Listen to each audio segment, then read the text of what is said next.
Bismillahirrahmanirrahim. Assalamualaikum warahmatullahi wabarakatuh. Yang terhormat Bapak Pengawas kita, selanjutnya Bapak Kepala Sekolah SMK Negeri 2 Teluk Kuantan, Ibu Kepala SMP 7, Bapak Ibu hebat SMP 7, dan kami dari rombongan SMK 2. Saya akan memperkenalkan diri dulu, walaupun tadi sudah disebut-sebut sama Pak Jati dan Bapak Epsek. Nama saya Fauzia Rifa. Saya guru matematika di SMK Negeri 2 Teluk Kuantan. Sudah bergabung di SMK Negeri 2 Teluk Kuantan dari tahun 2012. Berarti udah lebih kurang 13 tahun. Sebelumnya saya di Sumatera Barat karena pindah mengikuti suami ke sini. Terima kasih Bu sudah menerima kami ke sini. Tapi sebenarnya seperti yang disampaikan oleh Bapak tadi, kami di sini belum bisa disebut sebagai pemateri Bapak Ibu. Karena memang kami sekarang ini lagi sedang mengikuti pelatihan di planning sudah sejak bulan September.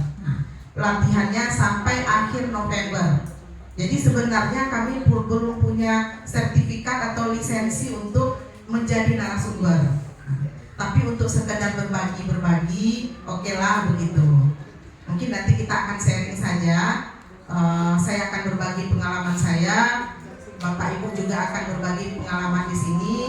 Nanti yang bisa bermanfaat dari saya bisa diambil, begitu juga yang dari Bapak Ibu. Pada pembelajaran mendalam ini, mungkin Bapak Ibu sering mendengar yang disebut dengan deep learning ya Bapak Ibu ya. Atau kalau bahas wawaknya pembelajaran mendalam. Pada pembelajaran mendalam ini ada 3 prinsip utamanya. Yang pertama yaitu yang disebut dengan growth mindset. Kemudian yang kedua yaitu tentang pembuatan RPM-nya, dan yang ketiga tentang inquiry kolaborasi. Pertama kita berbicara tentang growth mindset. Ini kita punya masalah di sini. Bu Indah ingin membuat martabak dengan 8 topping yang berbeda dalam satu loyang.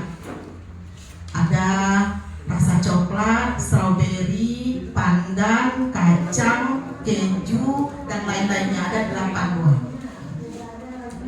Kalau kira-kira apa-apa yang dibutuhkan oleh Bu Indah untuk membuat martabak ini Bapak Ibu? Tepung. Nah ya, butuh tepung, butuh gula, butuh susu, butuh bahan-bahan yang lainnya. Oke, mungkin seandainya martabak ini cuma disuruh membuatnya 1 loyang rasa coklat, pasti akan gampang setelah disiapkan bahan-bahannya, langsung semuanya dituangi rasa coklat. Tetapi ini Bu Indah harus membagi loyang tersebut menjadi ada yang rasa strawberry bagi 8, kemudian ini dikasih topping coklat, dikasih topping keju, dan lain sebagainya. Tentu akan ada 2 pikiran yang ada dalam pikiran Bu Indah. Yang pertama, ini bisa tapi sulit. Yang kedua, ini sulit tapi bisa. Oke, kalau menurut Bapak Ibu ini yang pikiran yang ada dalam pikiran Bapak Ibu, yang pikiran pertama atau yang kedua? Yang kedua, ya. Coba sekarang kita lihat. Ini bisa tapi sulit. Isi pikiran yang pertama berfokus kepada kesulitan. Yang kedua seolah-olah hambatan itu lebih menonjol daripada kemungkinan keberhasilan. Dan pendekatan inilah yang disebut dengan fight mindset. Yang kedua, ini sulit tapi bisa. Isi pikirannya fokus kepada kemungkinan hal itu akan berhasil.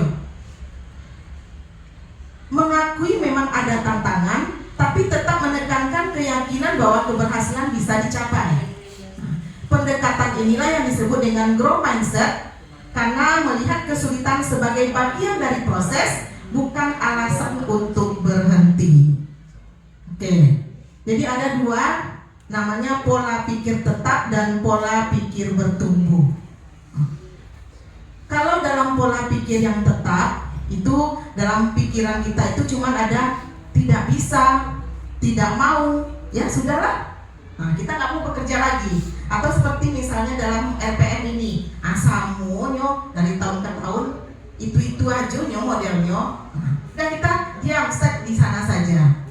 Tapi kalau kita punya pola pikiran bertumbuh, bukan tidak, tapi belum, akan kita coba lagi begitu. Saya yakin dan percaya Bapak Ibu di SMP 7 ini mempunyai pola pikir bertumbuh ini semuanya. Harus kita lihat suara dari pola pikir ini. Untuk pola pikir tetap, kalau saya gagal berarti saya tidak mampu. Saya akan menolak saat menerima tugas yang belum pernah saya kerjakan, sebab beresiko untuk gagal akan besar. Kesalahan menunjukkan kelemahan saya sehingga harus dihindari demi menjaga nama baik. Saya hanya bagus dalam bidang tertentu saja dan tidak untuk bidang yang lainnya. Kecerdasan dan kemampuan adalah segalanya dan akan menjadi faktor yang menentukan sukses atau tidaknya. Nah, ini pola pikir tetap. Bagaimana kalau suara dari pola pikir bertumbuh? Kalau saya gagal, berarti saya harus belajar lagi untuk mencoba. Saya akan menerima pekerjaan yang belum pernah saya kerjakan, sebab ini adalah peluang untuk belajar dan mengembangkan potensi diri. Kesalahan merupakan sebuah proses belajar dan peluang untuk meningkatkan potensi diri. Saya bisa belajar apapun yang saya mau, termasuk hal sulit sekalipun. Belajar dan berusaha adalah faktor kunci yang akan menentukan sukses tidaknya seseorang. Kalau ada kritik misalnya, kalau pada pola pikir tetap, dia akan memikirkan kalau ini adalah serangan. Tapi kalau pola pikir bertumbuh, ini adalah informasi. Begitu juga apabila melihat orang sukses, pada pola pikir tetap dia menganggap itu adalah ancaman. Sementara pada pola pikir bertumbuh dia menganggap itu adalah inspirasi untuk bisa mengembangkan dirinya. Jadi dalam kita di sekolah, setelah kita merubah pola pikir kita, baru kita bisa merubah pola pikir dari siswa kita atau murid kita. Jadi saat melihat ada murid yang mau menyerah ketika menemui tantangan atau kesulitan, segera dorong dia untuk mencoba lagi. Pada saat murid mau mencoba lagi, segera beri pujian proses karena telah mau berubah. Lalu jelaskan kepada murid tersebut tentang PPT dan PPB tadi dan perbedaan utama pada saat menghadapi tantangan dalam belajar. Jelaskan kepada murid bahwa berbuat salah merupakan cara otak untuk belajar dan berkembang. Nanti jangan takut salah. Jadi kita perlu memberikan pujian pribadi dan pujian proses. Bagaimana kalau pujian pribadi? Kamu memang berbakat dalam matematika, tapi dia akan lebih bangga kalau kita memberikan pujian proses. Kamu butuh materi matematika yang menantang otakmu. Kemudian pada pola pujian pribadi, kamu pintar sekali nak.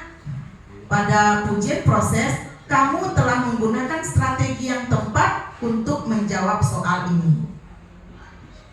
Pujian pribadi, kamu anak yang baik. Pujian prosesnya, kamu patut diapresiasi untuk usahamu yang sangat baik ini. Wow, kamu seorang seniman yang luar biasa. Kamu telah memperlihatkan hasil latihan melukismu selama ini. Kamu memang terlahir menjadi seorang penulis. Sedangkan ujian prosesnya, kamu mampu memilih kata-kata yang baik dalam tulisanmu. Oke, jadi sekarang bagaimana pola pikir bertumbuh ini dalam pembelajaran mendalam? Mungkin Bapak Ibu tahu dalam RPM atau rencana pembelajaran mendalam ini ada 4 hal yang harus ada di dalamnya tersebut. Sering disebut dengan rumus atau kuncinya adalah 8, 3, 3, 4. Pernah dengar Bapak Ibu? Ada kan? Jadi apa yang 8 itu?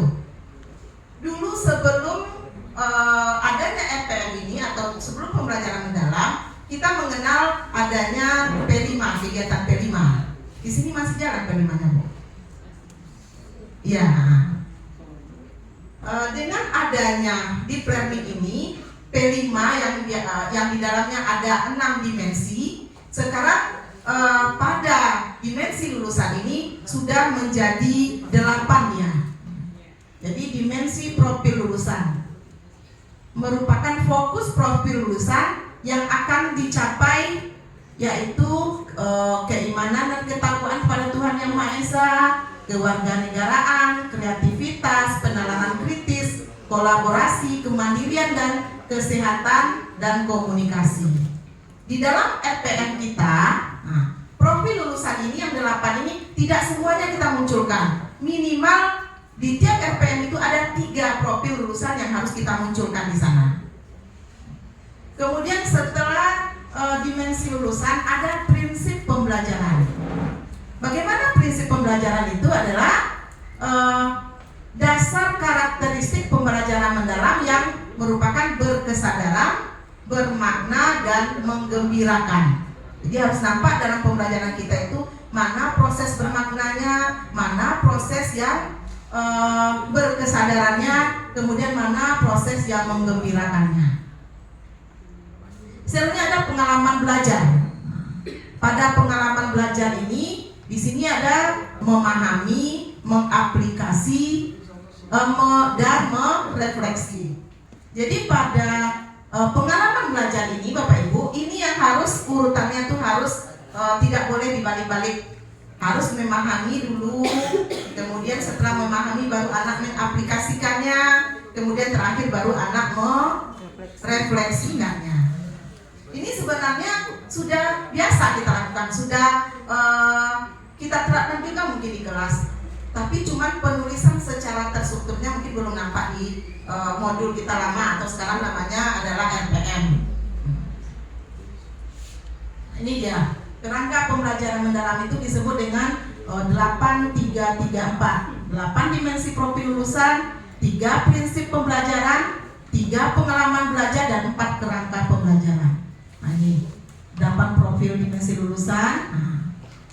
Pada prinsip pembelajaran yang berkesadaran itu adalah pengalaman murid yang diperoleh ketika mereka memiliki kesadaran untuk menjadi pembelajar yang aktif dan mampu meregulasi dirinya. Yang bermakna itu adalah murid dapat menerapkan pengetahuannya secara kontekstual. Proses belajar murid tidak hanya sebatas pada memahami informasi atau penguasaan konten saja, namun berorientasi pada kemampuan mengaplikasi pengetahuan. Kemudian menggembirakan. Suasana belajar yang positif, menantang, menyenangkan, dan termotivasi. Rasa senang dalam belajar membantu murid terhubung secara emosional sehingga lebih mudah memahami, mengingat, dan menerapkan pengetahuannya. Ini dia yang disebut dengan pengalaman belajar. Fase awal memahami adalah fase awal pembelajaran yang bertujuan membangun kesadaran terhadap tujuan pembelajaran. Kemudian mengaplikasi. Pengalaman belajar yang menunjukkan aktivitas murid mengaplikasi pengetahuan secara kontekstual. Dan terakhir adalah merefleksi, saat proses murid mengevaluasi dan memaknai proses serta hasil dari tindakan atau praktek nyata yang telah mereka lakukan. Pada 4 kerangka pembelajaran, ada 4 kerangka pembelajaran. Yang pertama praktek pedagogik, kemudian kemitraan belajar, lingkungan pembelajaran, dan pemanfaatan digital. Pada praktek pedagogik, ini adalah strategi belajar yang dipilih untuk guru mencapai tujuan belajar dalam mencapai dimensi profil lulusan. Untuk mewujudkan pembelajaran, guru berfokus pada pola pengalaman belajar murid yang autentik, mengutamakan praktek nyata, mendorong keterampilan belajar, berpikir tingkat tinggi, dan kolaboratif. Jadi biasanya itu ada pembelajaran berbasis inquiry, pembelajaran berbasis proyek atau PBL, ada PJBL, kemudian ada pembelajaran berbasis masalah PBL, ada lagi pembelajaran kolaboratif, pembelajaran sistem, dan pembelajaran berdiferensiasi. Kemudian ada kemitraan dalam pembelajaran, membentuk hubungan yang dinamis antara guru, murid, orang tua, komunitas, dan mitra profesional. Pendekatan ini memindahkan kontrol pembelajaran dari guru saja menjadi kolaborasi bersama. Ini contohnya mungkin untuk lingkungan sekolah, kepala sekolah, pengawas, guru, murid, dan lain-lain. Kalau di lingkungan di luar sekolah itu misalnya kita ada MGMP, mitra profesional, dunia usaha, dunia industri, dan dunia kerja lainnya. Sedangkan untuk di masyarakat kita ada orang tua, komunitas, tokoh masyarakat, organisasi keagamaan, dan lain-lain. Kita bisa bermitra dengan mereka. Kemudian untuk lingkungan belajar. Lingkungan belajar ini menekankan integrasi antar ruang fisik, ruang virtual, dan budaya belajar untuk mendukung pembelajaran mendalam. Ruang fisik dan virtual dirancang fleksibel sebagai tempat yang mendorong kolaborasi, refleksi, eksplorasi, dan berbagai ide sehingga dapat mengakomodasi berbagai gaya belajar murid secara optimal. Kemudian pemanfaatan digital. Jadi mungkin ini sangat penting juga, pemanfaatan digital ini bisa kita mengajar itu mungkin lebih menarik bagi murid-murid dengan kita menggunakan fokus ke dalam kelas, kemudian menggunakan HP atau aplikasi-aplikasi lainnya.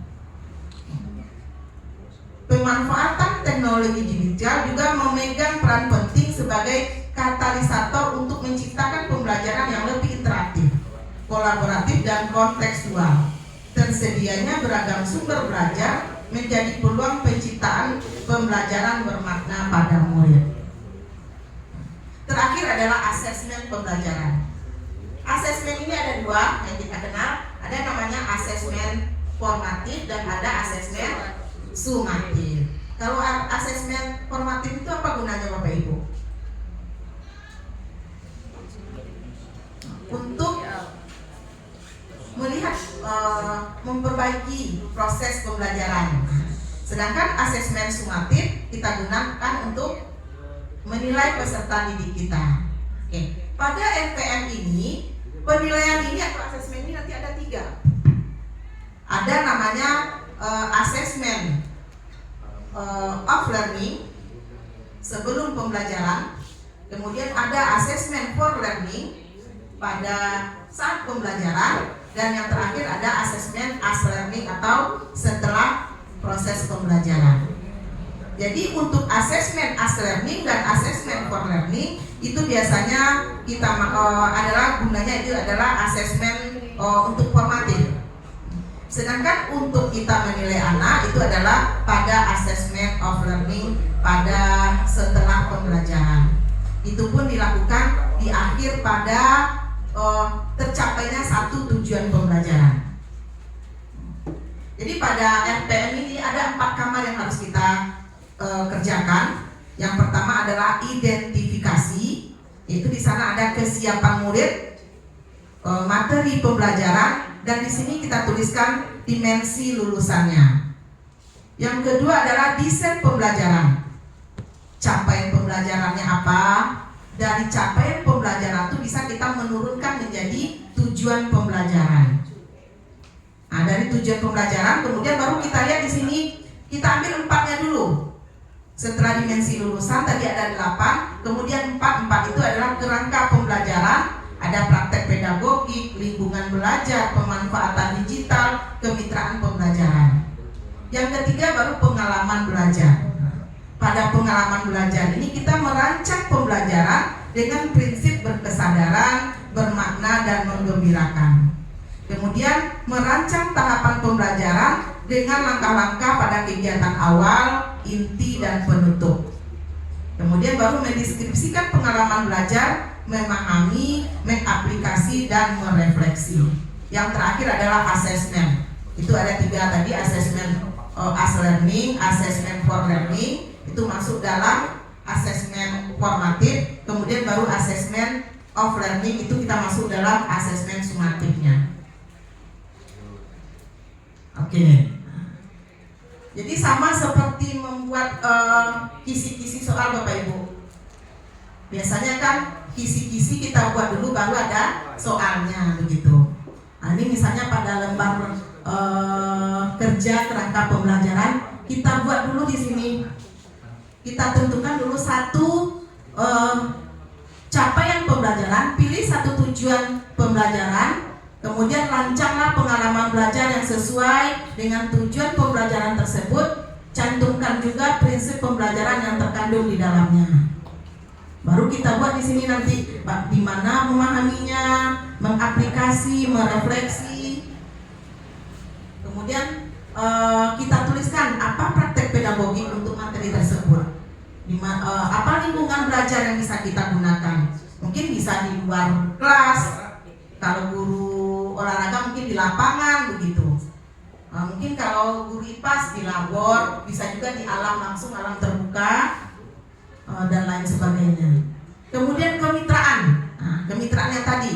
Kemitraan di sini misalnya kita kalau kami di SMK 2 gitu, mungkin guru kejuruan bagian DKV. Di sana ada istilah-istilah dalam bahasa Inggris yang di sana. Nah, kita datangkan, kita kerjasama dengan kemitraan dengan guru bahasa Inggris. Kita datangkan guru bahasa Inggris ke dalam, kita minta tolong kepada guru bahasa Inggris menjelaskan istilah-istilah dari bahasa Inggris itu yang tidak diketahui anak. Nah, itu kita udah bermitra namanya. Kemudian ada pemanfaatan digital. Disinilah yang tadi sangat kita butuhkan kalau bisa memang infocus itu ada di setiap kelas. Jadi standby digunakan Bapak Ibu. Nah, ini contoh dari RPM yang saya kerjakan. Ini tugas kami yang sekarang sedang jalan di pelatihan di planning. Ini namanya RPM kolaborasi atau intuisi kolaborasi. Karena kita mungkin beberapa orang guru menghadapi masalah yang sama di tiap kelas. Misalnya ada satu kelas, mungkin juga ada di sini, ada satu kelas yang susah sekali kita untuk fokus di sana. Mungkin siswanya banyak main-mainnya, kemudian dia tidak menghiraukan kita menerangkan, gitu. Motivasi untuk belajar yang kurang, gitu.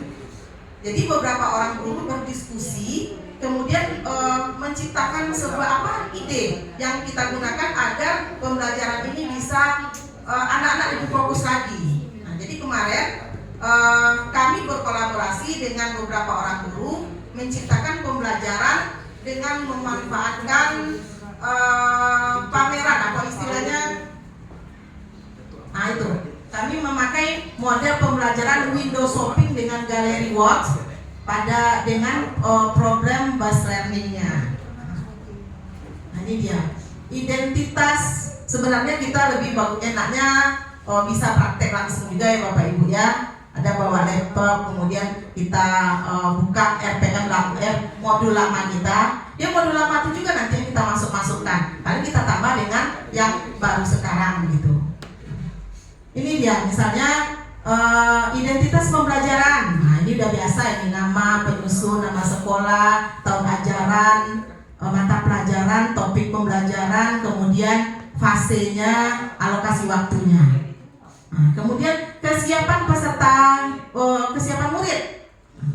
Ini kita ada di sini misalnya pengetahuan awal. Siswa kelas 11 telah memahami materi dasar dari relasi dan fungsi di kelas 10. Ini saya ambil contoh karena saya guru matematika. Bapak Ibu di sini yang guru matematika siapa Bapak Ibu? Oh. Ini materi ini sudah ada di SMP ya, relasi dan fungsi. Di SMA nanti di SMK itu lanjutannya adalah fungsi komposisi dan fungsi inverse.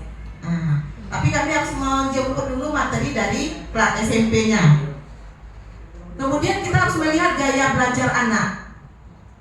Nah, ini ada visual, kinestetik, dan interpersonal atau presentasi. Nah, di sini materi yang kami masukkan di sini. Yang pertama itu materi yang lama, membedakan relasi fungsi, menjanjikan relasi dalam 3 bentuk, kemudian menentukan domain, kodomain, dan rank, kemudian baru menentukan fungsi komposisinya. Ini yang materi sebenarnya. Di sini ada kita ambil pada dimensi profil lulusan dari 8 dimensi itu yang diambil adalah 3 dimensi. Dituliskan di sana yang mana yang kita ambil dan di mana penerapannya. Ini diambil pada yang pertama mungkin penalaran kritis, menganalisa dan menanggapi stand lain.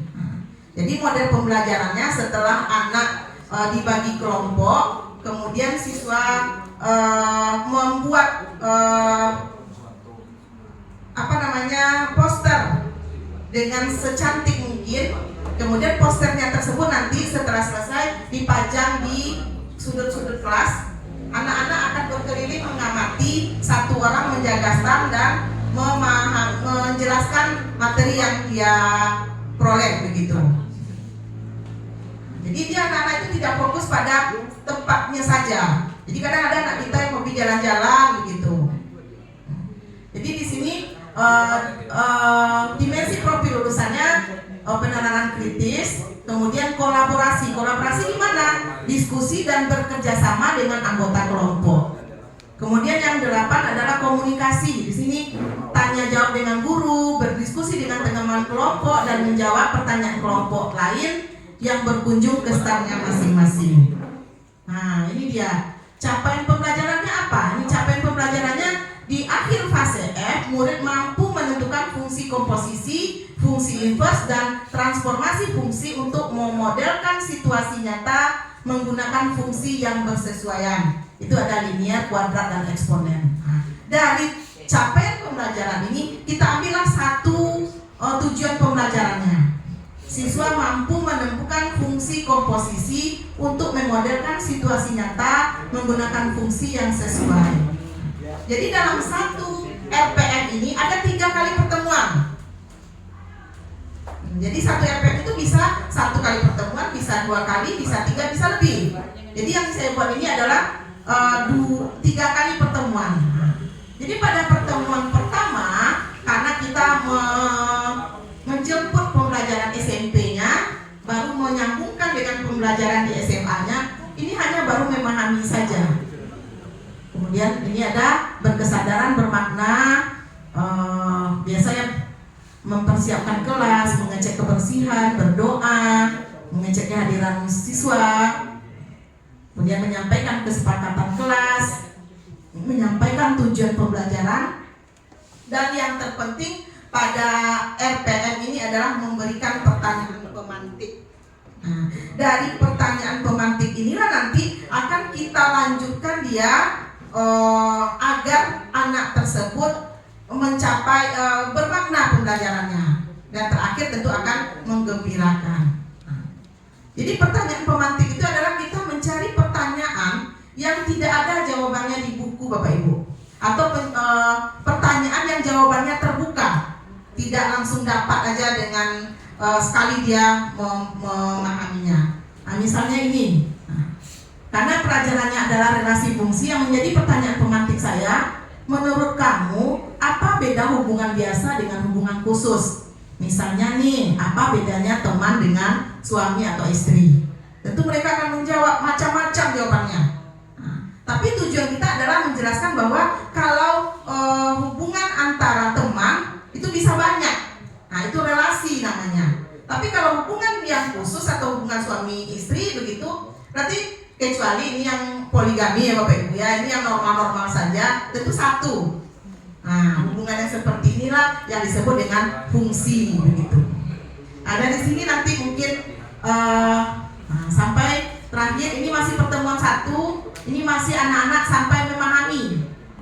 Nah, terakhir kita mengadakan kuis. Asesmennya mana? Asesmennya yang pertama melihat pemahaman konsep dasar relasi dan fungsi pada anak. Kemudian proses pembelajaran, anak diminta melakukan aktivitas kelompok dengan masalah kontekstual tadi, kita memberikan penilaian formatifnya. Kemudian terakhir kita memberikan game Kahoot di sini untuk melihat kemampuan anak. Walaupun ini adalah asesmen learning, tapi ini masih dalam asesmen sumatifnya gitu. Nah, ini pertemuan kedua. Pada pertemuan kedua baru ada di sini memahami, mengaplikasi, merefleksi dan seterusnya. Tapi nggak usah dibalik-balik Bapak Ibu. Misalnya aplikasi dulu baru memahami, tidak. Nah, khusus untuk ini kita harus jalannya adalah memahami, mengaplikasi, baru terakhir merefleksi. Mungkin Bapak Ibu ada yang mau ditanyakan begitu? Oke Bu. Kebetulan saya tadi ke luar Bu. Mungkin bisa secara ringkas Ibu jelaskan apa perbedaan antara RPM dengan modul di kurikulum Merdeka? Perbedaannya di mana Bu letaknya? Apakah di sintaknya atau di proses pembelajaran? Kalau di sintaknya itu sama Bapak Ibu. Karena kita memakai sintak yang kita pilih begitu juga. Pada format RPM ini ada 4 kamar yang harus kita selesaikan dalam penyelesaiannya. Yang pertama itu mungkin sudah biasa, itu kesiapan identifikasi. Identifikasi di sini kesiapan murid, materi pembelajaran, dan biasanya yang kita tulis adalah profil pelajar Pancasila. Nah, ini pertama bedanya. Yang di sini kita tuliskan adalah dimensi lulusan. Ada 8 profil dimensi lulusan. Kita harus memilih minimal dari 3, minimal dari 8 itu kita pilih 3 dimensi profil lulusannya. Kemudian untuk kamar yang kedua,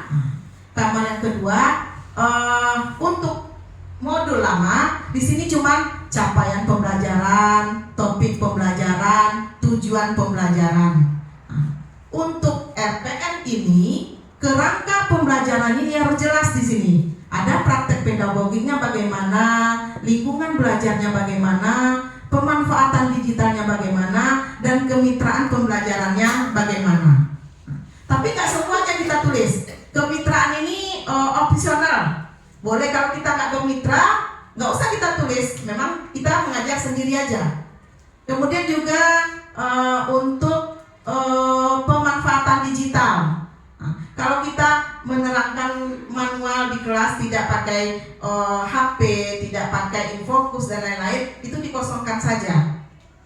Sementara untuk praktek pedagogik dan lingkungan belajar ini wajib kita isi ini.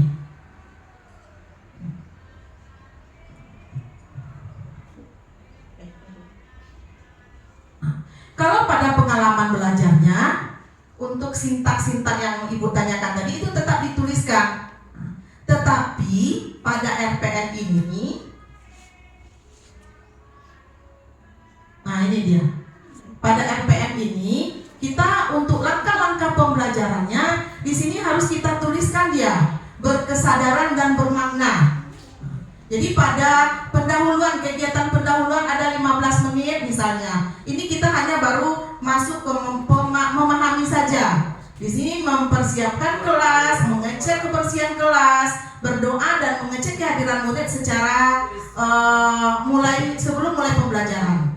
Menyampaikan kembali kesepakatan kelas yang telah dibuat. Ini sangat penting juga Bapak Ibu, agar mereka menjadikan kesepakatan kelas itu betul-betul berkomitmen dengan itu.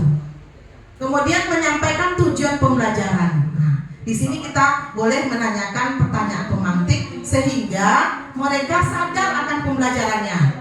Setelah dia sadar, baru nanti pembelajaran itu bisa menjadi bermakna. Oke.